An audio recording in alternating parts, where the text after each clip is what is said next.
निकालो। हेडिंग बनाओ income statement.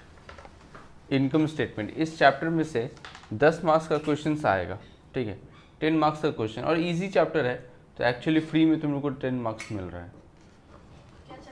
Easy chapter है, introduction to income statement. Introduction to income statement.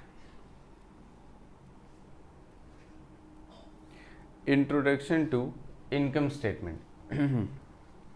देखो, अगर हम इनकम स्टेटमेंट का बात करें तो इनकम स्टेटमेंट एक्चुअली होता क्या है। इनकम स्टेटमेंट तुम्हारे सिलेबस के अकॉर्डिंग मेन जो इनकम स्टेटमेंट है वो पहले होता है PL account, profit and loss account. दूसरा है बैलेंस शीट। तीसरा है कैश फ्लो स्टेटमेंट।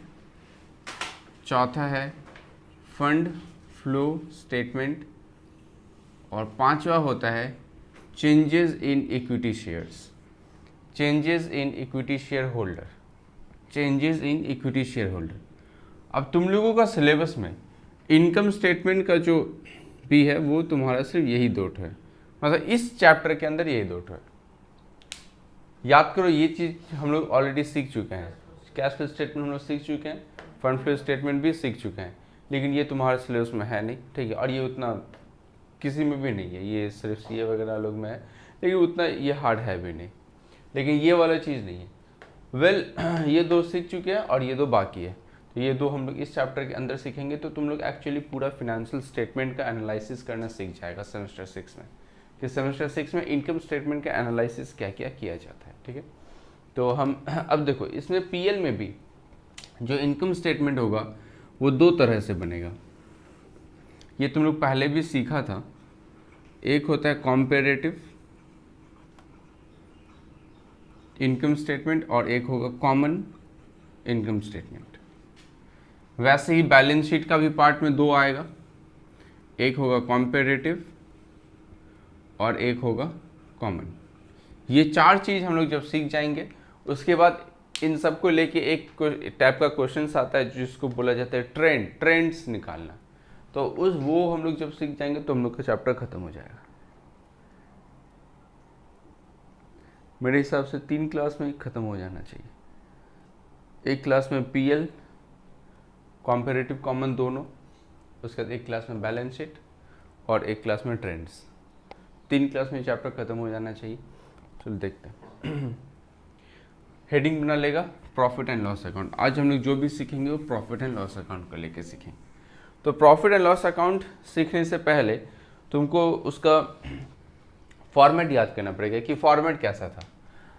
याद रखना, तुम्हारे क्वेश्चंस में जो है वो 2 साल का इंफॉर्मेशन दिया हुआ रह सकता है, 2 साल का इंफॉर्मेशन रहेगा या फिर 1 साल का इंफॉर्मेशन रहेगा।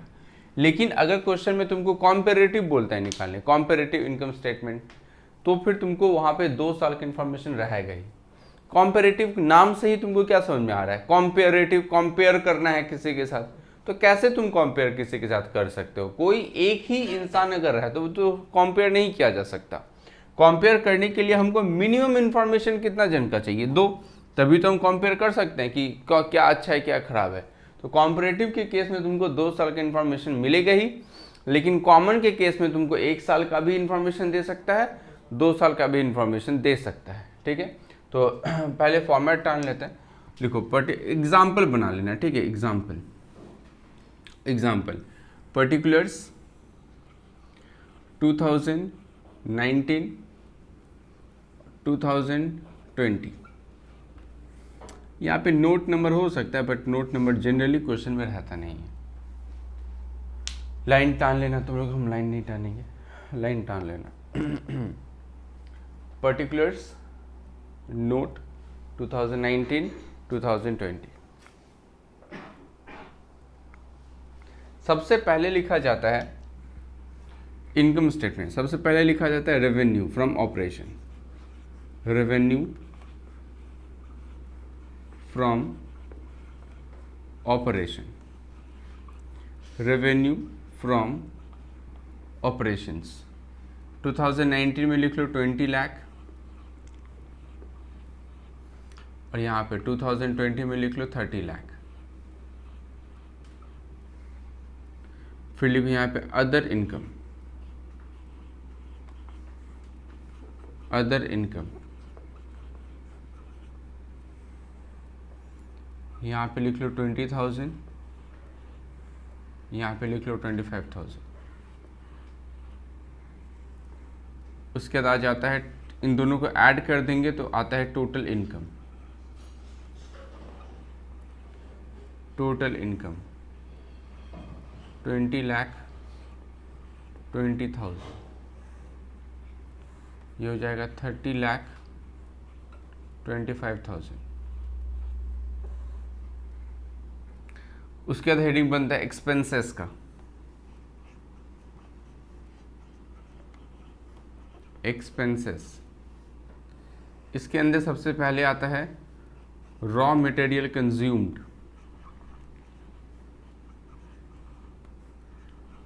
Raw material consumed, raw material consumed मान लो, अच्छा रॉ मटेरियल कंज्यूम तुमको दिखेगा नहीं, ये हम नहीं लिखते, हम बस यहाँ पे नाम दे दिए बिकॉज ये फॉर्मेट में है। क्वेश्चन में जो रहेगा वही लिखना है, ऐसा जरूरी नहीं है कि जो फॉर्मेट में है वो तुमको सारा लिखना पड़ेगा, ऐसा कोई जरूरी नहीं। उसके बाद होता है परचेज, परचेज,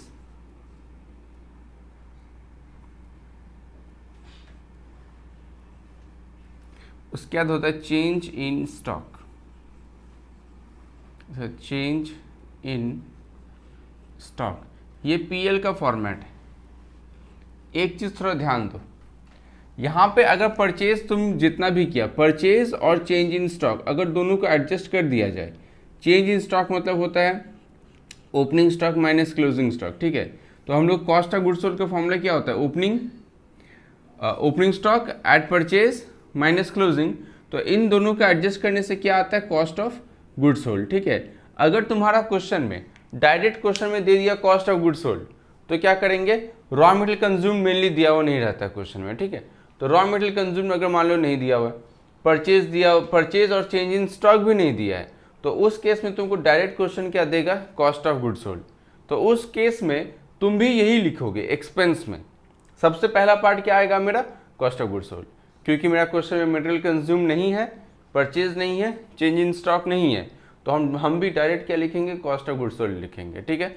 तो इन दो के जगह क्या दिया जा सकता है, कॉस्ट ऑफ गुड्स सोल्ड दिया जा सकता है, ऐसा नहीं है। फिर वो देख के तुम हड़बड़ा मत जाना कि परचेज कहाँ है, चेंज इन स्टॉक कहाँ है, तो कॉस्ट ऑफ गुड्स सोल्ड हो सकता है। उसके बाद तो एक्सपेंसेस, रॉ मटेरियल कंज्यूम हो गया, परचेज हो गया, चेंज इन स्टॉक हो गया। उसके बाद होता है employ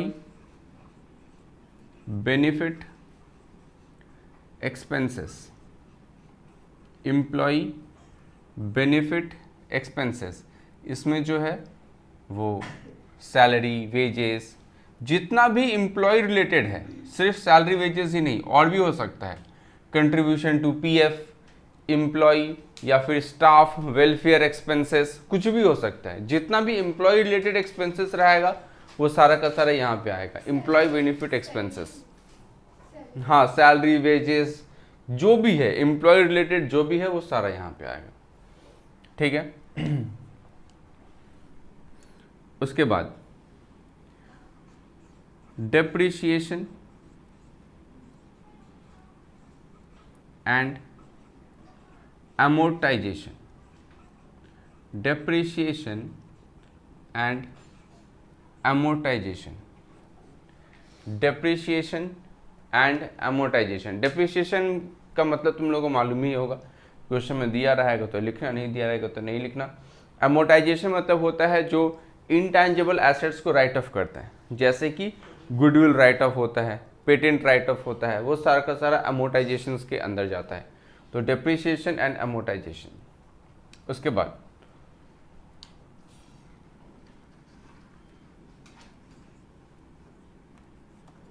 finance cost, finance cost, finance cost ऊपर भी हो सकता है, डिप्रिसिएशन नीचे भी हो सकता है। बहुत सारा फॉर्मेट में देखो, फाइनेंस पहले फिर डिप्रिसिएशन, बट ये ऊपर नीचे होता है तो कोई दिक्कत नहीं है। तुम्हारे एग्जाम में तो बहुत सारा चीज़ दिया हुआ भी नहीं रहेगा, तो वो मेंटेन करना ऐसा कोई जरूरी नहीं। Finance cost,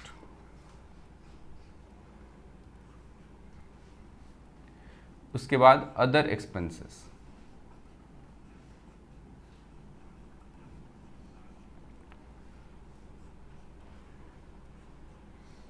other expenses,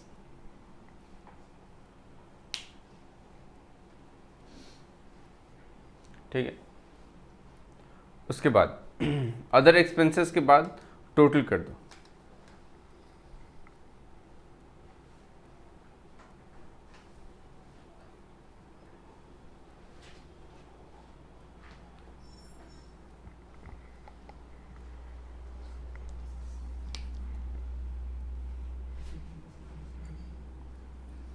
total total में हो जाएगा। ये टोटल एक्सपेंस हो गया 2019 का, ये 2020 का। क्वेश्चन में अगर यहीं तक इंफॉर्मेशन देता है तो बहुत अच्छा बात। उसका लिखो प्रॉफिट बिफोर टैक्स। कैसे निकलेगा? Total income minus total expense, total income minus total expense करके प्रॉफिट बिफोर टैक्स आ जाता है। और फिर जो भी टैक्स का रेट दिया रहेगा तुम्हारा क्वेश्चन मोस्ट प्रोबेबली 50% दिया रहता है, तो वो माइनस कर देंगे, तो प्रॉफिट आफ्टर टैक्स आ जाएगा मेरा, प्रॉफिट आफ्टर टैक्स माइनस, तो ये आ जाएगा प्रॉफिट आफ्टर टैक्स। ठीक है।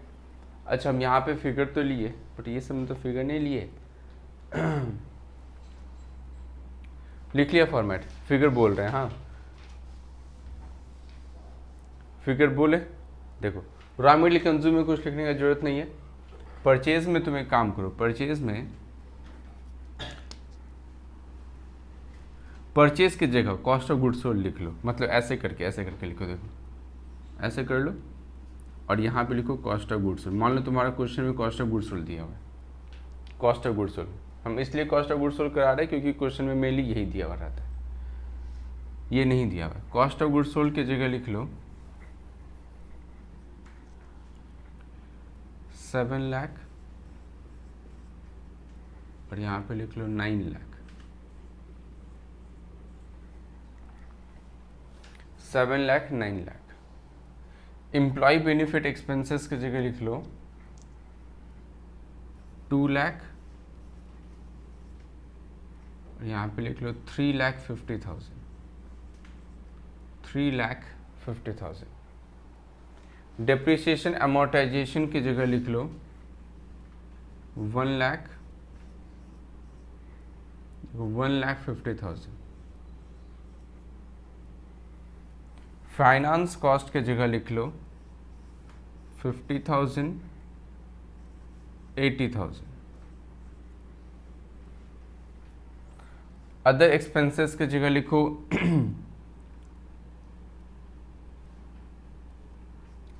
5 लाख और यहाँ पे लिखो 8 लाख।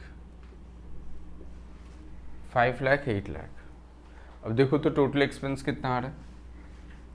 टोटल एक्सपेंसेस देखो कि टोटल एक्सपेंस कितना आ रहा है। 15,50,000। पहला का 15,50,000, दूसरे का 22,80,000।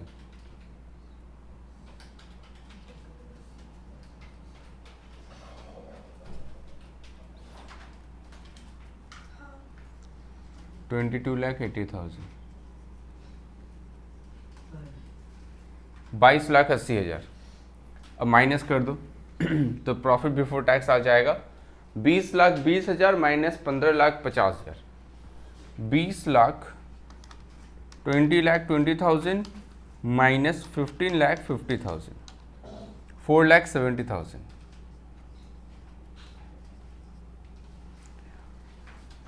फिर 30 लाख 25,000, 7,45,000, 7,45,000। टैक्स का रेट अगर हम 50% माने, सपोज 50% है, तो ये 2,35,000 आएगा और ये आ जाएगा तुम्हारा 72,500 आ रही है, 73,500 आ रहा है, 72, 3,72,500, उतना ही आएगा, 3,72,500। और इसका आएगा 2,35,000। ये क्वेश्चन हो गया। अब सॉल्यूशन, फॉर्मेट सेम होगा। क्या होगा फॉर्मेट? पर्टिकुलर्स, नोट, पहले 2020 लिख लो, ठीक है, पहले 2020, तो 2020, फिर 2019, फिर एब्सोल्यूट, फिर परसेंटेज, यानी 4 कॉलम होगा। पहला होगा पर्टिकुलर्स,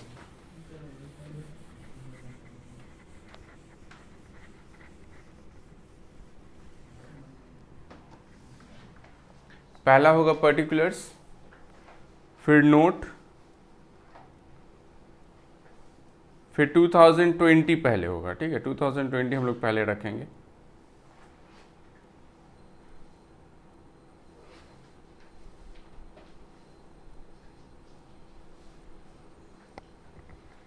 पर्टिकुलर्स, नोट, 2020, फिर 2019, फिर एब्सोल्यूट, फिर परसेंटेज, एब्सोल्यूट, फिर परसेंटेज।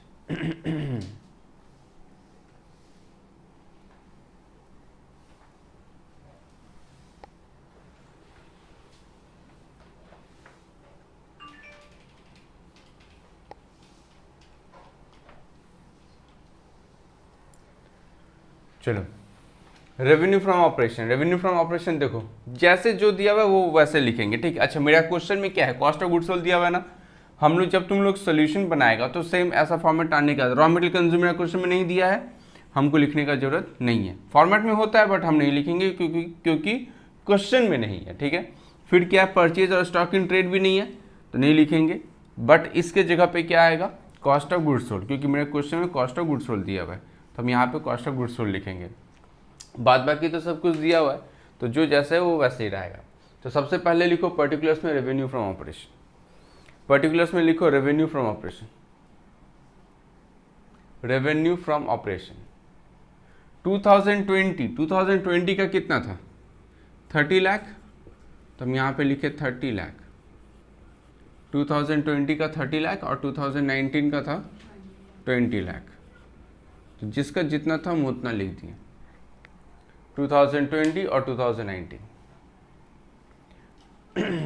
उसके बाद अदर इनकम, तो अदर इनकम में देखो कितना दिया हुआ है, इसका आई थिंक 25,000 दिया हुआ है। 2020 का 25 था और यहाँ पे 20 था, फिर टोटल 30,25,000 और इसका था टोटल 20,20,000। यहाँ तक तो मेरे को याद है। क्वेश्चन, उसके बाद कॉस्ट ऑफ गुड्स सोल्ड कितना बोले थे, कॉस्ट ऑफ गुड्स सोल्ड एक बार देखो तो क्वेश्चन में कितना बोले थे cost of goods sold, 7 lakh 9 lakh. 2020 का कितना था, 9 लाख, तो पहले 9 लाख आएगा, उसके बाद 7 लाख आएगा,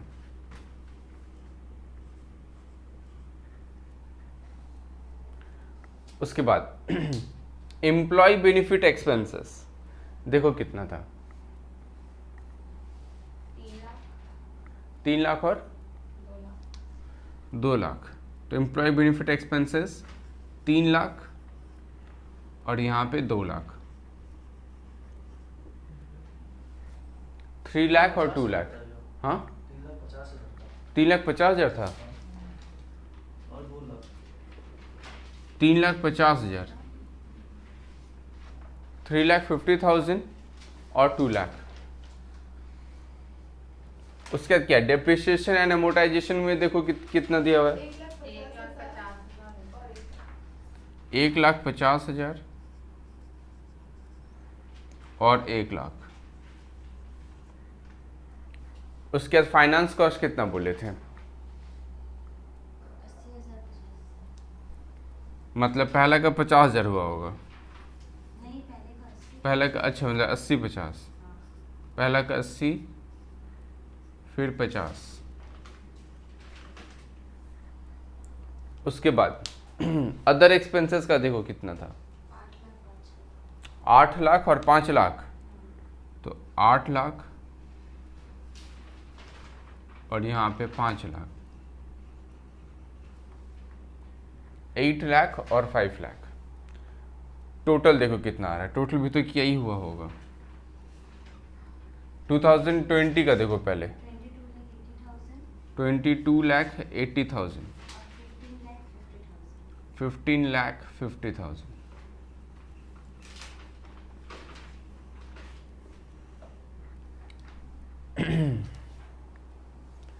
उसके बाद प्रॉफिट बिफोर टैक्स कितना आया था, माइनस कर दो, किया हुआ तो है ही।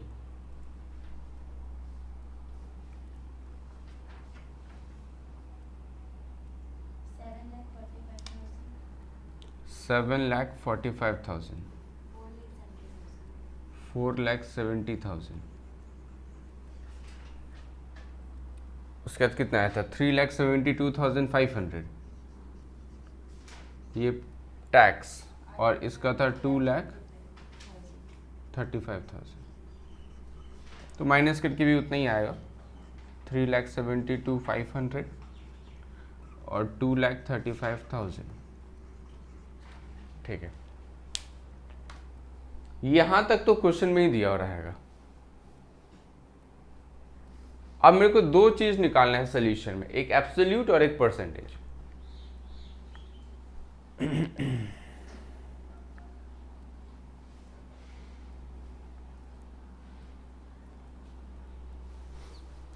चलो एब्सोल्यूट कैसे निकलेगा, एब्सोल्यूट के पास लिख लो current year minus previous year.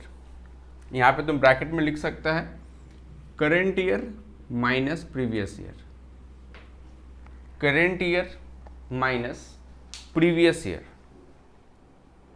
Current year minus previous year. इसका मतलब करेंट ईयर कितना हो गया 2020 और प्रीवियस ईयर कितना हो गया 20 लाख। तो कैसे निकलेगा 30 लाख माइनस 20 लाख, तो कितना आ जाएगा 10 लाख। तो एब्सोल्यूट में लिखो 10 लाख पहला, 10 लाख, उसके बाद आएगा 5,000, फिर आएगा 10 लाख 5,000,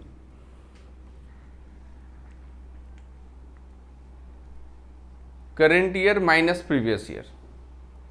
चलो उसके बाद देखो 9 लाख माइनस 7 लाख, तो कितना आएगा 2 लाख। उसके बाद 1,50,000, उसके बाद 50,000, उसके बाद 30,000, उसके बाद 3 लाख, टोटल कर दो एक बार 7 लाख 30,000, तो 7,30,000।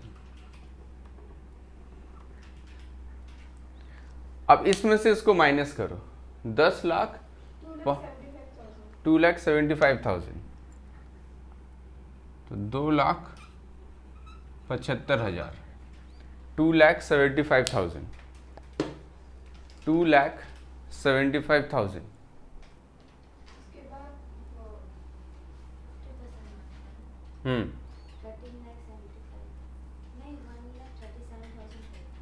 1,37,500, तो 1,37,500, ये भी उतना ही आएगा 1,37,500।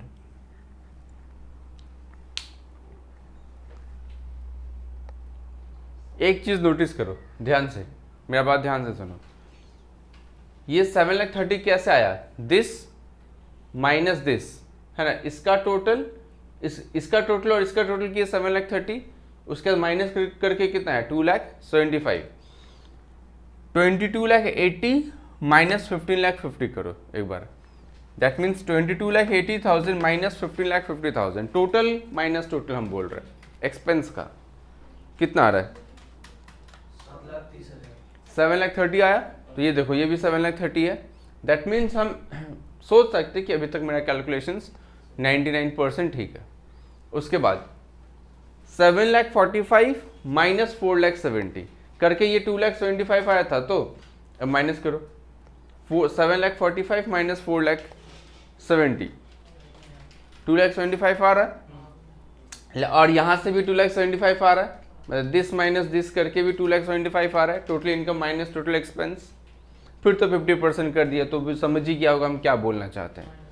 इसको माइनस करके भी यही आना चाहिए, और इधर से कैलकुलेशंस करेंगे फिर भी वही आना चाहिए, ठीक है। उसके बाद परसेंटेज निकालेंगे, तो परसेंटेज निकालने के time absolute bye previous year into 100, absolute bye previous year into 100, absolute divided by previous year into 100, absolute divided by previous year into 100,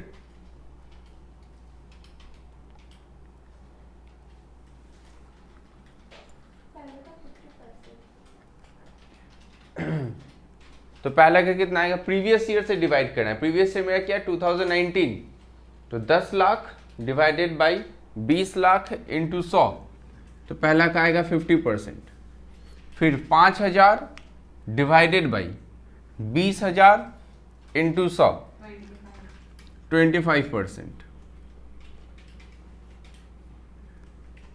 इसका कितना है 75, 10 लाख 5,000 डिवाइडेड बाई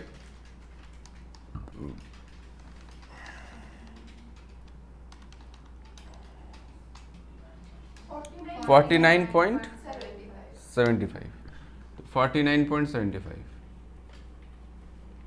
इसका टोटल सेम नहीं आएगा क्योंकि परसेंटेज का बेस तो हमेशा चेंज होते जा रहा है।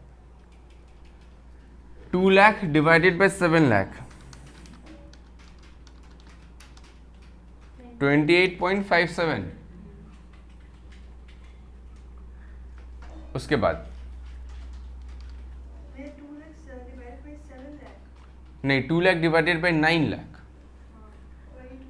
22.22, फिर 1,50,000 प्रीवियस ईयर लेना है, प्रीवियस ईयर 7 लाख था ना, प्रीवियस ईयर तो 7 लाख ही था, 28 ठीक ही तो था, 28.57 ठीक है। उसके बाद 1,50,000 डिवाइडेड बाई 2 लाख 75%,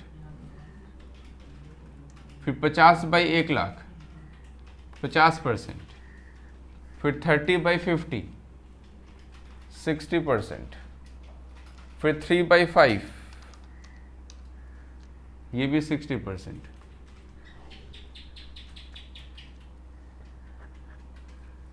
फिर 730,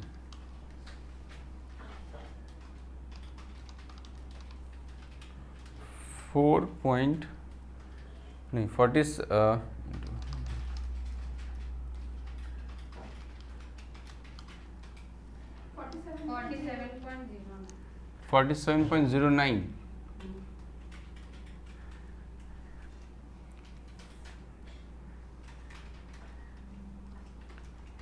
उसके 2,75,000 58.51,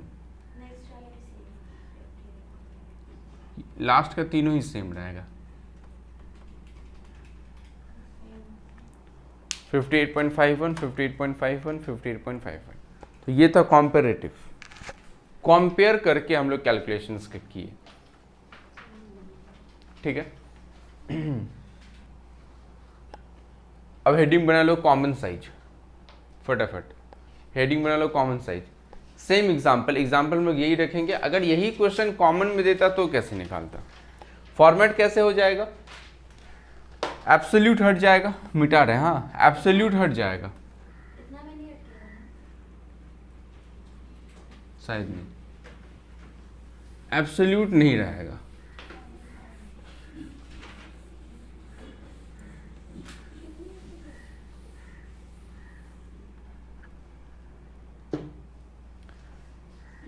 और यहां पे एक परसेंटेज तो रहेगा, लेकिन परसेंटेज में भी दो कॉलम रहेगा,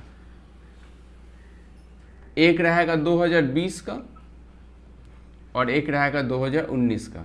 अब मेरा बात ध्यान से सुनेगा, बहुत जगह ऐसे भी किया जाता है, 2020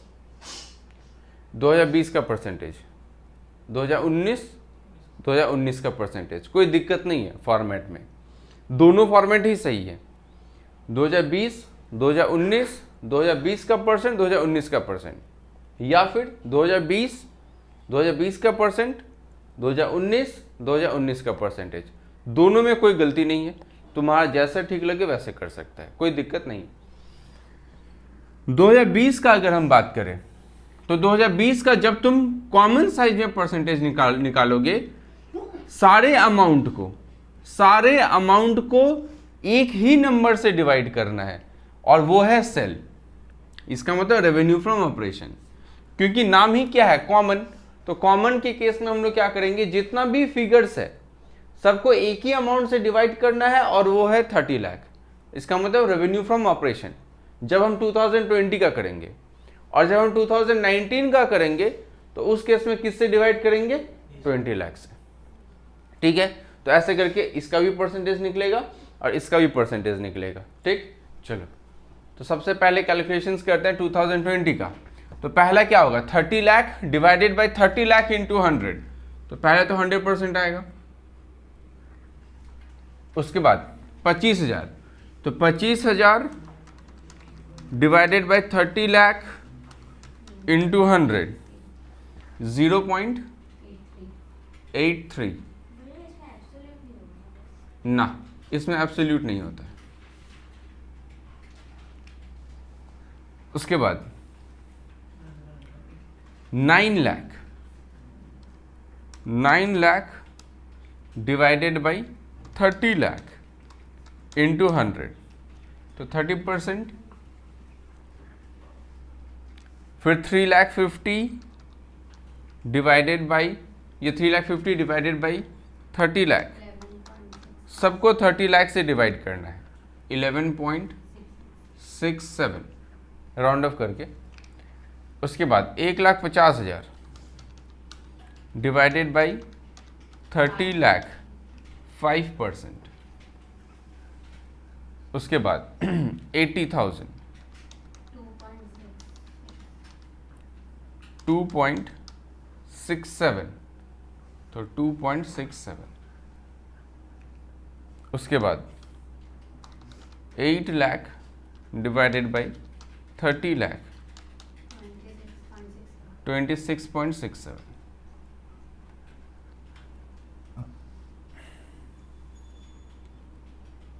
उसके बाद 22 लाख, टोटल कितना था, 22,80,000 डिवाइडेड बाई 76%। उसके बाद 7,45,000, 24.83, 24.83। उसके बाद 372,500,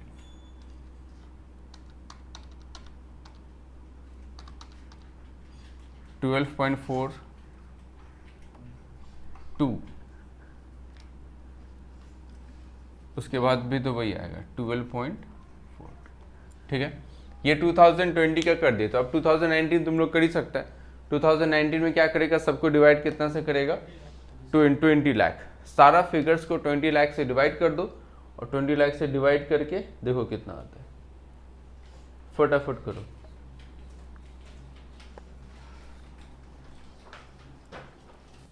देख लो ये फिर परसेंटेज आएगा सबका 2019 का, ठीक है। तो इससे रिलेटेड जो भी प्रैक्टिस वाला क्वेश्चन होगा हम तुमको सेंड कर देंगे, एक दो ठो उसका नेक्स्ट क्लास में इसका शीट दे देंगे कॉम्परेटिव और कॉमन का, ठीक है। दोनों का ही सारा शीट चैप्टर का एक ही साथ आएगा। चलो।